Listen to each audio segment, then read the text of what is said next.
Graça e paz, igreja. Hoje nós queremos falar sobre o trono da graça. Você sabia que a lei, ela foi escrita pelo próprio dedo de Deus em tábuas de pedra? Foi entregue nas mãos de Moisés, e quando Moisés desce do monte, ele vê aquele povo em idolatria. Existia um homem, querido, que temia a Deus e que estava no alto do monte. O restante dos homens temiam os outros homens. Desde que o mundo é mundo, querido, a grande maioria do povo sempre teme mais o homem do que o próprio Deus. Mas eu quero crer, querido, que aqui dentro se encontra um povo que teme a Deus acima de qualquer coisa. Moisés, quando ele desce com aquelas tábuas da lei, escritas com o dedo de Deus, e ele vê aquele povo em idolatria, tendo o prazer de estar mais na presença do homem, se preocupando mais com o que o homem pensava do que aquilo que Deus pensava. Moisés, ele se indigna, pega aquelas tábuas e quebra aquelas tábuas. A lei veio em tábuas. A lei foi dada em tábuas. Mas a graça, ela tem um trono. A graça é sempre muito mais excelente, muito maior que a lei. Posso ouvir um amém? Eu quero que você comece a perceber que você está sendo envolto dentro dessa bolha de graça hoje. A graça de Deus, ela vai superabundar sobre a sua vida nessa noite. Eu creio nisso, querido. Durante essa semana orando, nós passamos aí a semana toda orando pela parte da manhã, das 6h15 da manhã, até as quase 7 horas aqui. E Deus falando para nós, eu vou fazer coisas grandes no meio do meu povo. Eu vou fazer coisas grandes no meio do meu povo. A graça tem um trono. Vamos ler um texto? Hebreus 4:14. Olha lá.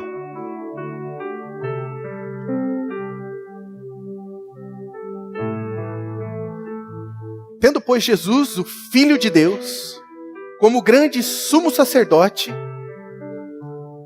fale assim: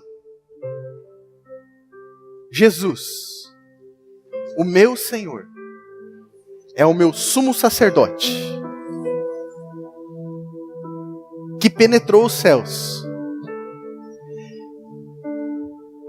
Por isso eu conservo firme a minha confissão de fé. Olha só, verso 15. Porque não temos um sumo sacerdote que não possa se compadecer-se das nossas fraquezas. Vamos parafrasear juntos isso aqui.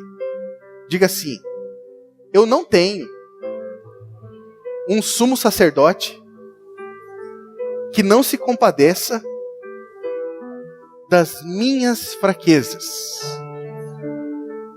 Quantos aqui têm fraquezas? Amém. Pode levantar sua mão bem alto. Quantos aqui têm fraquezas? Amém. Antes, foi ele tentado em todas as coisas, a nossa semelhança, mas sem pecado. Agora sim, verso 16. Acheguemo-nos, portanto, confiadamente, junto ao trono da graça, a fim de recebermos misericórdia e acharmos graça para socorro em ocasião oportuna. Aleluia! Deixa esse texto aí, Jean, por gentileza. Olha o convite que é feito para nós, querido, na palavra de Deus.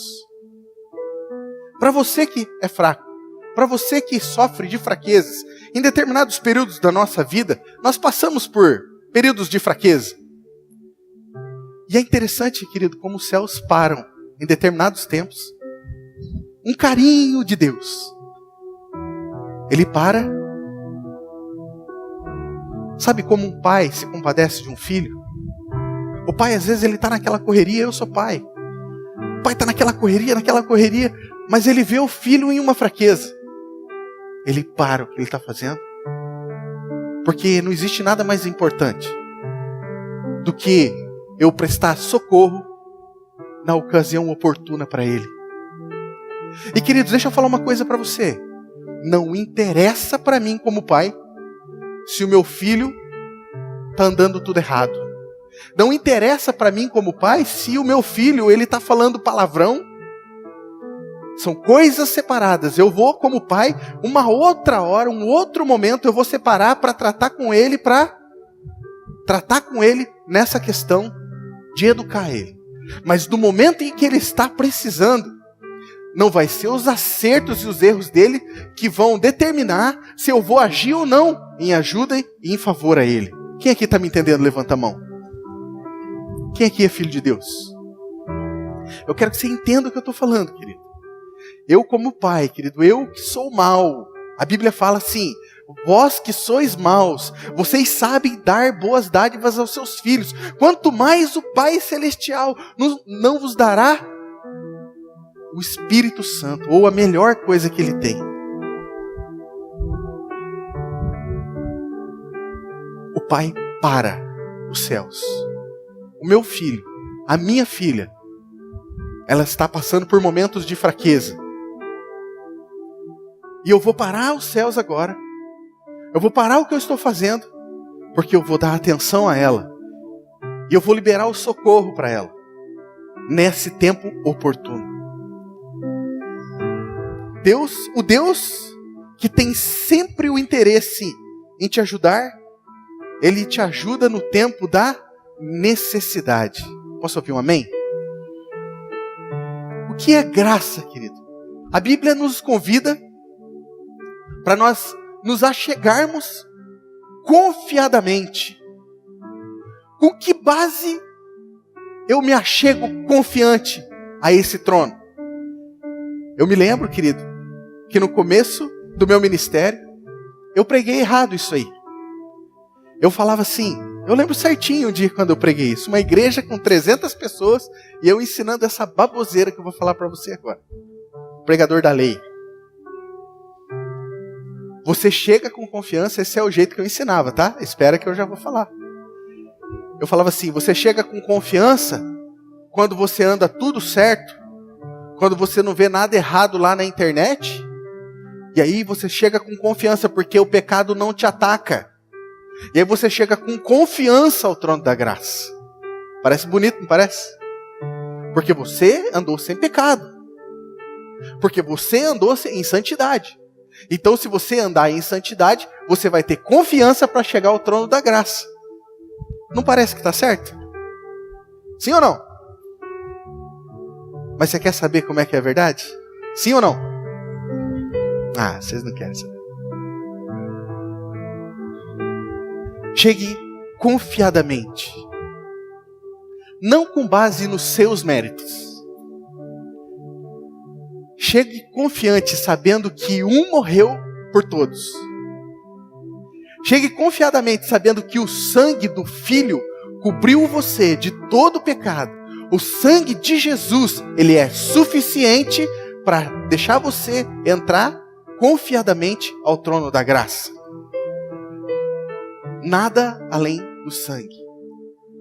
Qualquer coisa que eu tento colocar além do sangue, eu estou tentando colocar o meu mérito. E quando eu coloco o meu mérito, eu volto para a lei.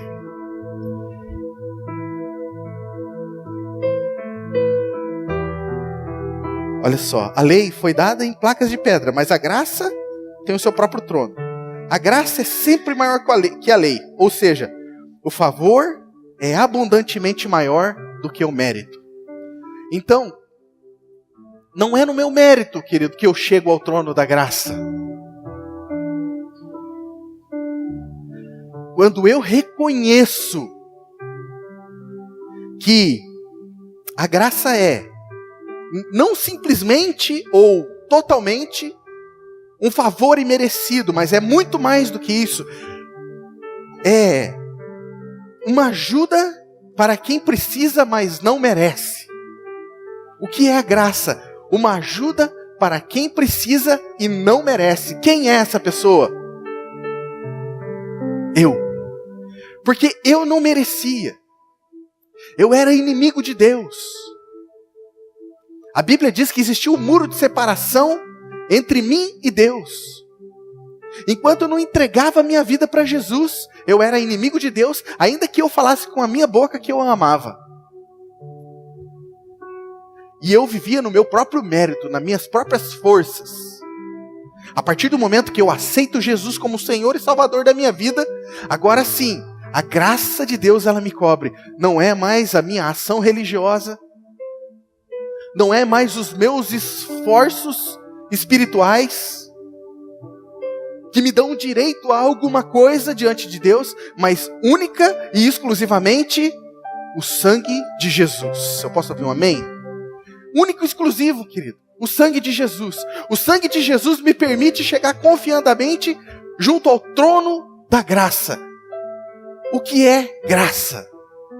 A Bíblia diz em Efésios 2:8 que nós somos salvos pela graça. Quem nos salvou? Diga o nome dele. Graça, querido, e Jesus são a mesma coisa.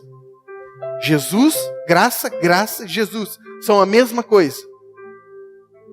Nós somos salvos pela graça,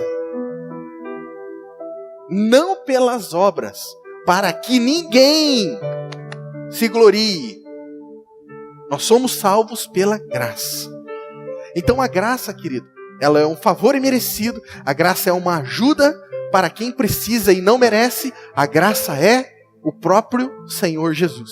E a Bíblia diz, para que eu e você chegamos confiadamente ao trono da graça. Para quê? A fim de que recebamos misericórdia e achamos graça para o socorro em ocasião oportuna. Queridos, bem rapidinho, 3 fraquezas que nós temos, que abrangem quase todas as nossas fraquezas. Elas não são todas, mas elas abrangem quase todas as nossas fraquezas. E essas fraquezas é onde Deus quer nos tocar hoje. 3 tipos de fraquezas que temos que precisamos da graça. Graça no tempo da tribulação. Tribulação. Quantos aqui já passaram por um período de tribulação na sua vida? Eu já passei. A Bíblia diz lá em Daniel 3:16, fala lá da história de Sadraque, Mesaque e Abednego. Para as mamães aí que estão grávidas, aí 3 nomes sugestivos de filhos para colocar. Sadraque, Mesaque e Abednego. Diz que eles começaram a sofrer uma tribulação, eles começaram a ser oprimidos pelo próprio governo daquele tempo. E foram oprimidos por causa até da fé que eles tinham. Era para eles se dobrarem diante da estátua que foi feita a Nabucodonosor. E eles falaram, não vou me dobrar, eu não me dobro a outro Deus. E por causa daquilo, eles estavam sofrendo um tipo de tribulação. E o rei fala para esquentar 7 vezes mais a fornalha. Queridos, sabe o que é a tribulação? São tempos de fornalha na nossa vida. Tempos onde a fornalha é aquecida, muitas vezes para nós, e de forma densa, 7 vezes mais. Só que a graça, querido, muitas vezes, ela vem como veio para Sadraque, Mesaque e Abednego. Ela não veio para te livrar da tribulação. Ela não veio para te livrar da fornalha. Ela veio para te livrar na fornalha. Porque eles foram jogados lá dentro. E enquanto eles estavam lá dentro, o rei olhava dentro daquela fornalha e falava assim, mas nós não jogamos 3 homens lá dentro? Sim, rei, nós jogamos 3 homens lá dentro. E o que está fazendo 4 homens lá dentro? Deixa eu falar uma coisa para você. Se você, no tempo da tribulação, buscar o trono da graça, você nunca vai estar sozinho no tempo da tribulação. tempo da tribulação. Eu lembro Moisés, um homem que servia a Deus. Pensa num homem que servia a Deus, um homem servo, querido, servo. Um homem que deixou tudo para trás para poder fazer aquilo que Deus tinha colocado no coração dele, libertar um povo. Um homem dedicado, um homem que colocou a sua vida à prova, estava pronto a morrer por aquilo que Deus tinha colocado no coração dele. Ele estava tocando o projeto de Deus sobre a terra, guiando um povo para que o povo chegasse até a Canaã. E no meio desse processo todo se levantam 3 homens, Corá, Datã e Abirão. 3 homens revoltados com a liderança de Moisés. Queridos, deixa eu falar uma coisa para você.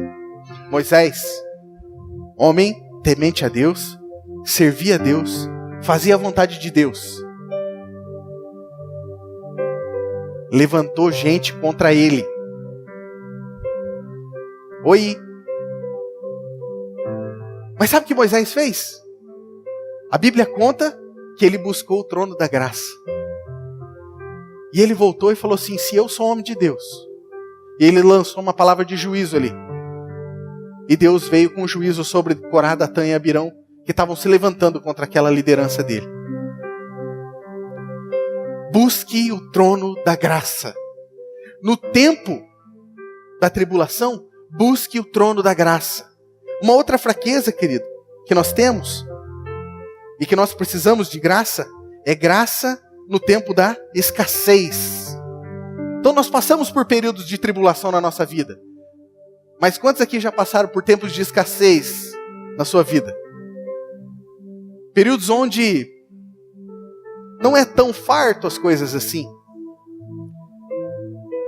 Nesses períodos onde o mundo tem falado em crise, a Bíblia nos conta sobre uma história de uma viúva que só tinha um pouco de azeite em casa. O profeta chega na casa dela e pergunta: o que você tem? Ela, como viúva, ela falou: eu só tenho um pouco de azeite. Se eu vender esse azeite, como viúva, eu não vou poder trabalhar. Eu vou vender esse azeite, vou comprar a comida que me dá para comprar com esse dinheiro do azeite. Vou comer, e quando acabar essa comida, eu só posso esperar a morte. Ele falou: o que você tem? Tem um pouquinho de azeite. Então você vai buscar os potes, vai buscar os cântaros, vai buscar vasilhas dos seus vizinhos, porque nós vamos multiplicar isso aí que você tem, entregando isso para Deus. Aquele servo de Deus pegou na mão daquela mulher e levou ela para o trono da graça. Queridos, em tempos de escassez, creia numa coisa: Deus vai usar homens de Deus para pegar na sua mão e te levar ao trono da graça. Quem sabe você está passando por períodos assim, onde situações no banco não estão tão estabilizadas. Quem sabe a sua vida financeira diante de Deus, seus dízimos, suas ofertas, não estão do jeito que você gostaria. Quanta gente eu converso, gente, que o sonho dela era andar tudo certinho. Às vezes essa pessoa queria ter uma poupança para no final do ano viajar com a família. Mas, sabe, escassez. Uma coisa que aparece aqui, uma coisa que aparece ali. Eu tenho que comprar, eu tenho que pagar. E parece que quanto mais eu junto, parece que mais me falta. Estou falando alguma besteira aqui? Graça no tempo da tribulação, graça no tempo da escassez. 2 fraquezas. E a terceira e última, graça na enfermidade. Graça na enfermidade. Nós precisamos de graça. Nós precisamos daquele socorro ali, nessa ocasião oportuna. No tempo onde estamos sendo acometidos de algumas enfermidades no corpo. E Jesus, ele andando por sobre a terra, diz que ele para o barco em um determinado local. Quando ele desce do barco, uma multidão assim como vocês, uma multidão diante dele. Vem um homem lá do fundo, com vestes talares, um homem muito bem vestido, parecia ser um príncipe da sinagoga. E ele vem abrindo clareira, ele vem andando desesperado. E ele chega diante de Jesus, um homem religioso, e ele se acaba, querido. Ele acaba com toda a sua religiosidade. Ele parou de temer os homens e falou: eu vou colocar minha confiança inteiramente, totalmente em Jesus. Ele rasgou a sua reputação diante dos homens. Ele não quis saber o que o povo ia pensar dele. Ele chega diante de Jesus, se ajoelha e fala: mestre, a minha filha jaz em casa, muito enferma.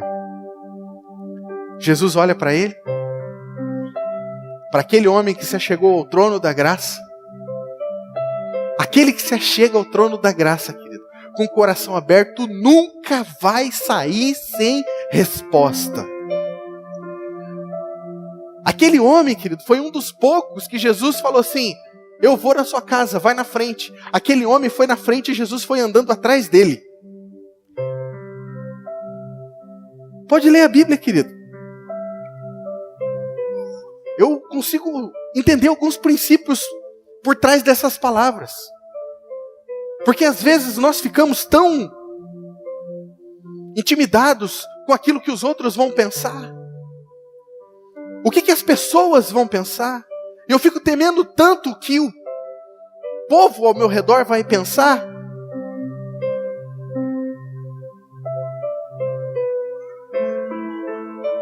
Eu nunca consigo acessar de fato o trono da graça por causa daquilo que eu fico pensando que os outros vão pensar. E esse homem, querido, ele me ensina uma coisa. Ele é tão desesperado que ele se achega diante de Jesus e fala: mestre,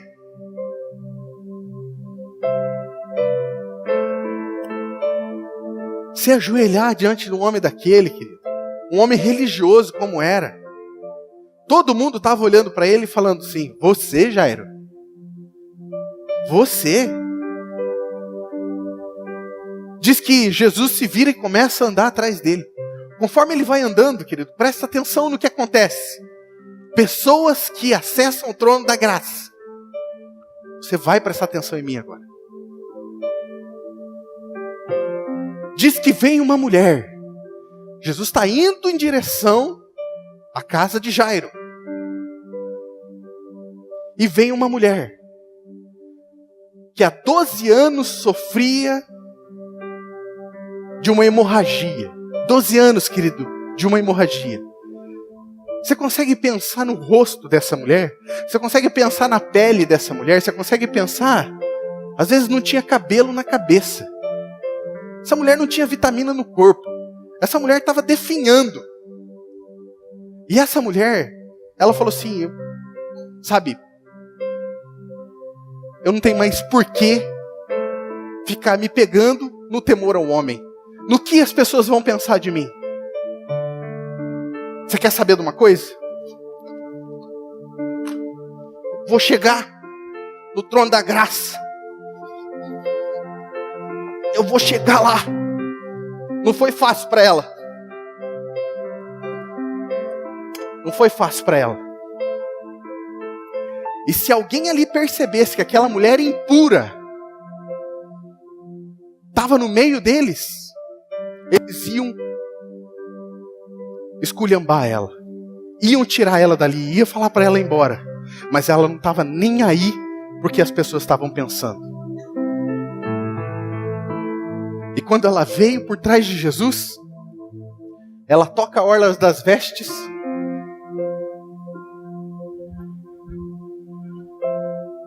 Quantas pessoas estavam tocando Jesus, espremendo Jesus?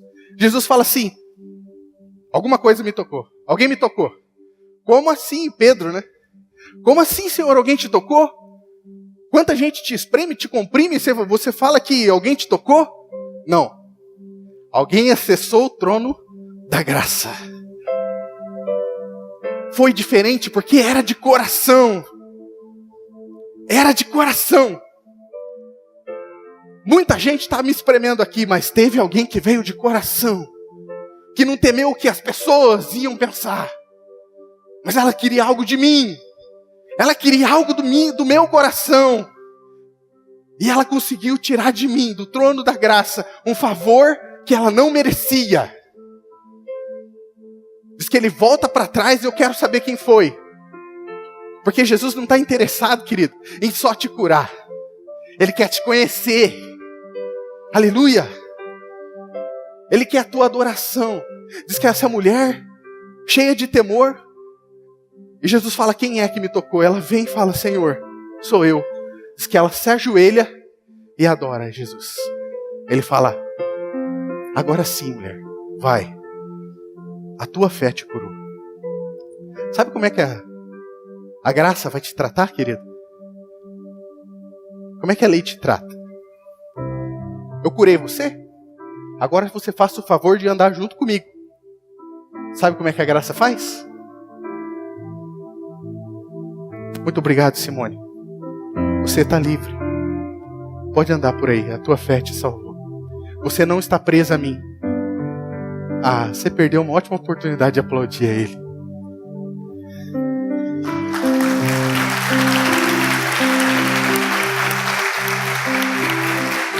Três fraquezas, querido. A fraqueza no tempo da tribulação, a fraqueza no tempo da escassez e a fraqueza no tempo da enfermidade.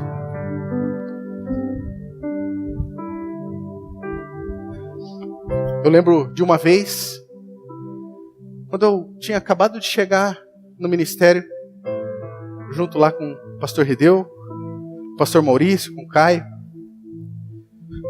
trouxeram uma mulher que tinha feito uma cirurgia de estômago. O nome dela é Vera. E aquela cirurgia de estômago teve uma complicação e atingiu a coluna vertebral dela. E ela ficou paralisada da cintura para baixo, usando bolsa de colostomia. E ela foi trazida para um culto como esse. Já fazia mais ou menos uns 4 meses que ela não andava. Eles montaram uma cama na lateral da igreja assim. E começaram a trazer uma palavra ali. Palavra que cura.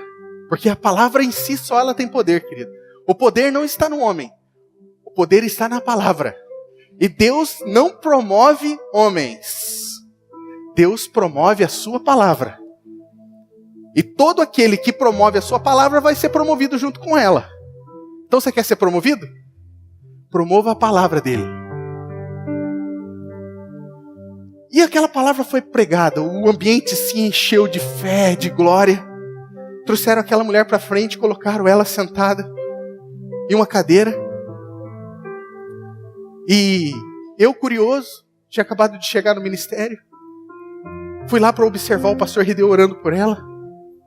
E eles começaram a orar por aquela mulher. Aquela mulher, ela estava cheia de temores, cheia de medo, cheia de demônios atormentando a vida dela. O pastor Rideu orou, algumas pessoas oraram, e aquela mulher desesperada, ela mostrava no olhar o pânico. Mas ao mesmo tempo que ela mostrava um pânico no olhar, ela mostrava um grito de socorro. E alguma coisa dizia para ela que era o tempo oportuno dela. E eu lembro que a pastora Silvia, a mulher do pastor Arno, aquele monte de gente ali orando por ela, ela chegou e disse assim, alguém tem uma palavra? Eu tinha uma palavra, querido. Mas eu estava muito temeroso. E eu fiquei quieto. Na verdade, eu estava ali porque eu era curioso. Deixa eu contar um segredo, deixa eu confessar um pecado aqui para vocês. Eu estava descrente ali. Eu queria ver o negócio acontecer, mas eu duvidava dentro de mim que o negócio podia acontecer.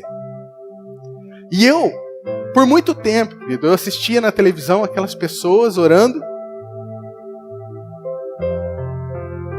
E eu falava assim, tudo invenção. O pastor, ele dá dinheiro para essas pessoas. Eu falava assim, o pastor dá dinheiro para essas pessoas aí, por isso que elas levantam. Só para se promover. São tudo safado. Eu falava assim, querido. Você não, né? Você nunca falou. Aleluia. Só eu. E aí, ela falou de novo, alguém tem uma palavra? E eu não me aguentei, de repente eu falei, eu tenho. Falei, por que eu fui falar? Daí ela falou, qual é? Daí eu chamei ela de lado, ela falou, não. Entrega a palavra para ela. Eu falei, não. Vou falar para a senhora fala para ela. Não, você vai falar para ela direto. Eu falei, tá bom. Foi eu lá, li o texto bíblico. E o jugo será quebrado. Todo peso será tirado do teu ombro e todo jugo será despedaçado. Por causa da unção. Isaías 11, 27, se não me engano. Aí veio um povo doido, né? Porque sempre tem uns profetas no meio, que anda com uns litros de óleo na mão, né?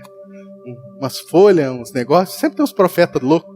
E vieram colocar um monte de óleo na minha mão. Aí eu me enchi de ousadia e falei, levanta a calça dessa mulher. E eu peguei e coloquei as minhas mãos na perna dela. A perna dela começou a tremer. E dentro de mim, sabe o que eu pensava? Pensa num homem cheio de fé, querido. Não acredito. A perna dela está tremendo. Eu sou sincero, querido. Eu fico pensando assim, os pastores contam assim, não, porque eu coloquei a mão na perna e veio uma glória e tal. Não. Eu estava cheio de dúvida. Porque o negócio não era comigo, querido. Mas era através de mim.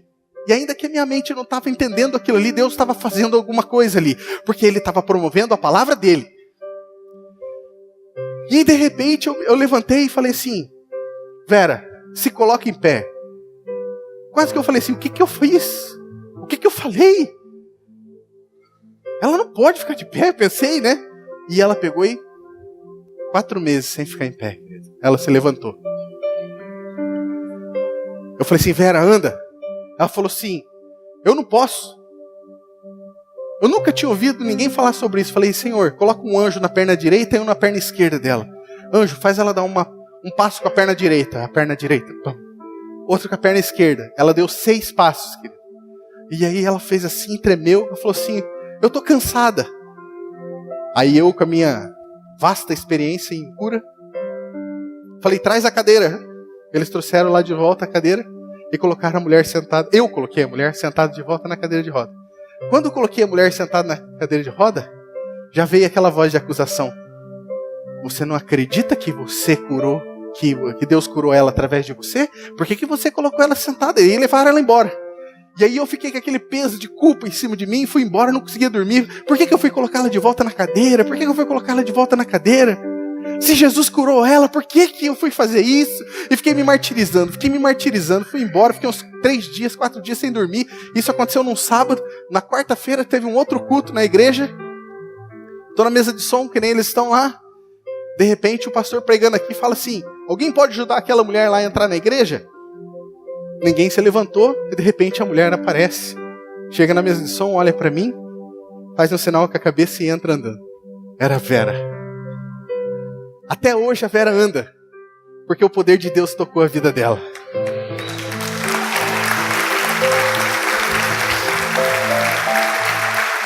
Deixa eu perguntar uma coisa para você, querido. Qual é a fraqueza que tem te pegado nesses dias?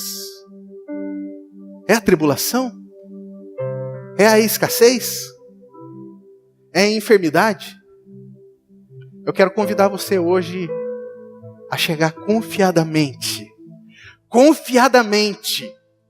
não duvidando, querido, confiadamente ao trono da graça. Quero pedir para você se render a essa graça, querido. Essa graça que não faz acepção de pessoas, essa graça, querido, que vem de um pai que ama, que quando olha para o filho, não olha para apontar o erro, não olha para falar assim, você não merece isso agora. Não, a graça é para o tempo oportuno.